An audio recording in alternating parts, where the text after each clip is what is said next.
ਵਿਸ਼ਵ ਵਿੱਚ ਲੱਖਾਂ ਦੀ ਜ਼ਿੰਦਗੀ ਲੈਣ ਵਾਲੇ ਕਰੋਨਾ ਵਾਇਰਸ ਨੇ ਹੁਣ ਬੱਚਿਆਂ ਨੂੰ ਵੀ ਆਪਣਾ ਨਿਸ਼ਾਨਾ ਬਣਾਉਣਾ ਸ਼ੁਰੂ ਕਰ ਦਿੱਤਾ ਹੈ। 3 ਦਿਨ ਪਹਿਲਾਂ ਫਗਵਾੜਾ ਦੀ ਰਹਿਣ ਵਾਲੀ 6 ਮਹੀਨੇ ਦੀ ਬੱਚੀ ਦੀ ਮੌਤ ਇਸੇ ਦੇ ਚਲਦੇ ਇਸੇ ਵਾਇਰਸ ਦੇ ਨਾਲ ਹੋਈ ਸੀ। ਇਸ ਤੋਂ ਬਾਅਦ ਬੱਚਿਆਂ ਨੂੰ ਆਪਣੀ ਪਕੜ ਵਿੱਚ ਜਕੜਨ ਵਾਲੇ ਅੱਧੇ ਦਰਜਨ ਤੋਂ ਵੱਧ ਬੱਚੇ ਇਸੇ ਜਲੰਧਰ ਸ਼ਹਿਰ ਦੇ ਵਿੱਚ ਆ ਚੁੱਕੇ ਹਨ, ਜਿਸ ਦੇ ਵਿੱਚ ਬੱਚਿਆਂ ਦੀ ਉਮਰ 3 ਤੋਂ 11 ਸਾਲ ਦੇ ਵਿੱਚ ਦੀ ਹੈ। ਕਰੋਨਾ ਵਾਇਰਸ ਜਿਸ ਤਰ੍ਹਾਂ ਦਾ ਜਾਨਲੇਵਾ ਵਾਇਰਸ ਹੈ, ਇਸ ਤੋਂ ਬਚਾਅ ਲਈ ਬੱਚਿਆਂ ਦੇ ਮਸ਼ਹੂਰ ਅੰਕੁਰ ਹਸਪਤਾਲ ਦੇ ਡਾਕਟਰ ਗੁਰਦੇਵ ਚੌਧਰੀ ਦਾ ਕਹਿਣਾ ਹੈ ਕਿ ਬੱਚਿਆਂ ਨੂੰ ਵਾਇਰਸ ਆਉਣਾ ਚਿੰਤਾਜਨਕ ਹੈ। ਬੱਚਿਆਂ ਵਿੱਚ ਵਾਇਰਸ ਨਾਲ ਲੜਨ ਦੀ ਸ਼ਮਤਾ ਅਡਲਟ ਦੇ ਮੁਕਾਬਲੇ ਘੱਟ ਹੁੰਦੀ ਹੈ। ਇਸ ਤਰ੍ਹਾਂ ਦੇ ਵਿੱਚ ਬੱਚਿਆਂ ਦਾ ਖਾਸ ਧਿਆਨ ਰੱਖਣਾ ਚਾਹੀਦਾ ਹੈ। ਉਹਨਾਂ ਨੇ ਪੇਰੈਂਟਸ ਨੂੰ ਸਲਾਹ ਦਿੱਤੀ ਹੈ ਕਿ ਬੱਚਿਆਂ ਨੂੰ ਸਾਫ਼ ਸੁਥਰਾ ਰੱਖੋ ਅਤੇ ਬੱਚਿਆਂ ਨੂੰ ਘਰ ਤੋਂ ਬਾਹਰ ਨਾ ਨਿਕਲਣ ਦਿੱਤਾ ਜਾਵੇ ਤੇ ਨਾ ਹੀ ਘਰ ਦੇ ਵਿੱਚ ਬੱਚਿਆਂ ਦਾ ਜਮਾ ਵੜਾ ਕਰੋ ਤੇ ਹੋਰ ਬੱਚਿਆਂ ਨਾਲ ਵੀ ਖੇਲਣ ਨਾ ਦਿੱਤਾ ਜਾਵੇ ਤੇ ਬੱਚਿਆਂ ਦਾ ਮੂੰਹ ਤੇ ਹੱਥ ਬਾਰ-ਬਾਰ ਸਾਫ਼ ਕਰੋ ਤੇ ਬੱਚੇ ਨੂੰ ਜੇਕਰ ਖਾਂਸੀ, ਬੁਖਾਰ ਜਾਂ ਸਾਹ ਸੰਬੰਧੀ ਕੋਈ ਵੀ ਪ੍ਰੋਬਲਮ ਆਉਂਦੀ है ਤਾਂ घर ਵਿੱਚ उपचार ਕਰਨ ਦੀ ਬਜਾਏ डॉक्टर ਨੂੰ दिखाओ।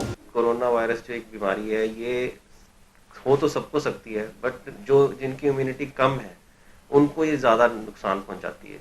तो इम्यूनिटी कम ज़्यादा दो ग्रुप ऑफ लोगों में होती है। एक तो हमारे जो बुजुर्ग हैं जिनकी उम्र 60 से ऊपर है, या फिर वो लोग जिनकी उम्र 60 से चाहे कम है पर उनको और कोई बीमारियां हैं जैसे कि डायबिटीज़, हाइपरटेंशन और दिल की बीमारी या कोई और सीरियस कैंसर या ऐसी सीरियस बीमारियां जिनको है, उन लोगों को ये डिजीज़ ज़्यादा इफेक्ट करती है। और सेम ही 1 साल से कम के बच्चों की भी इम्यूनिटी कम होती है, स्पेशली जो न्यू बॉर्न बच्चे हैं उनकी भी कम होती है, उनको भी ज़्यादा इफेक्ट करती है। पर अच्छी बात यह है, देखा गया है कि आमतौर पे बच्चों के लिए जो बीमारी अगर होती भी है तो उनका डेथ रेट बुजुर्गों के मुकाबले या अडल्ट के मुकाबले थोड़ा कम है। तो बच्चों के लिए थोड़ा फिर भी ये थोड़ा संभाल है। पर यह कि बच्चों की कैसे संभाल करनी है, सबसे इम्पोर्टेंट तो जो गवर्नमेंट सबको बता ही रही है कि सोशल डिस्टेंसिंग कम से कम सब लोगों से 2 मीटर की फासले रखना है। दूसरा कि हाथों को बार बार धोना है। तीसरा कि घर के अंदर ही रहना है, बाहर नहीं निकलना ज़्यादा। अब बहुत ज़्यादा ज़रूरत हो तभी बाहर निकलना है। इन सब चीज़ों का ध्यान रखना। और बच्चों के मामले में तो और ज़्यादा, इसीलिए गवर्नमेंट ने जो स्कूल वगैरह भी बंद किए हैं ताकि बच्चे एक्सपोज ना हो। बच्चों का एक्सपोज होना इसलिए भी बचाने से ज़रूरी है कि उनको अगर वो एक्सपोज होते हैं तो वो घर के आके अपने दादा नाना या दादी नानी को आके वो बीमारी कर सकते हैं, जो कि और ज़्यादा इस बीमारी से बीमार हो सकते हैं। क्या क्या चीज़ें ध्यान रखनी चाहिए इसके अलावा जो आप एज ए मेडिकली आप सोचते हैं? एक तो बच्चों की न्यूट्रिशन का ध्यान बहुत ज़रूरी है। हरी सब्जियां, फ्रूट्स सारे उनको देने चाहिए, उनकी इम्यूनिटी प्रॉपर बिल्डअप रख करके रखनी चाहिए। और दूसरा, अगर किसी को घर में खांसी जुकाम है वो बच्चों से अपना थोड़ा फासला बना के रखें। और तीसरा कि बाहर बिल्कुल ना निकलने दें बच्चों को खेलने। कई बार लोग सोचते हैं कि चलो अपनी कॉलोनी में पार्क में बाहर घुमा लेते हैं बच्चों को, साइकिल चलाने छोड़ देते हैं, या बच्चे एक दूसरे से खेलने लगते हैं। तो बच्चों को ये नहीं पता कि इनको बताना बड़ा मुश्किल है कि सोशल डिस्टेंसिंग क्या है। तो इसलिए बच्चों को अपने घर के अंदर ही रखें। अगर उन्हें खेलना भी है तो अपने घर की छत पे ही खेलें, बाहर ना खेलें। बाहर अगर खेलते हैं तो सोशल डिस्टेंसिंग मेंटेन करनी बहुत मुश्किल हो जाती है। जैसे आपने बोला कि न्यूट्रिशन का ध्यान रखना, जो 1 साल से कम वाले बच्चे हैं उनको कैसे ध्यान में रखना है?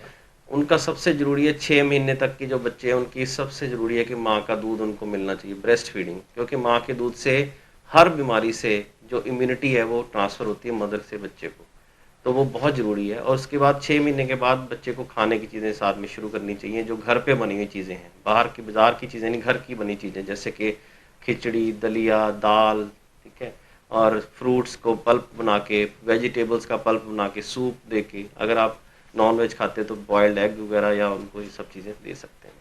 अब तक की अगर स्टडी की बात करें कि क्या लगता है कि कब तक ये चलेगा, कि WHO की भी जो है उसके अलावा क्या आप समझते हैं? मेरे हिसाब से जो हमारा देश बहुत अच्छी स्थिति में है इस समय, क्योंकि हमने इस बीमारी को ज़्यादा फैलने नहीं दिया। जब इस शुरुआती स्टेज में थी तो हमारे सियासतदानों ने बड़ा अच्छा समय पे डिसीजन लेके इसको लॉकडाउन करके इसको एक कंट्रोल कर लिया। अगर ना कंट्रोल किया होता तो जितनी ओवर क्राउडिंग और हमारे देश में बीमार लोगों की संख्या बहुत ज़्यादा है।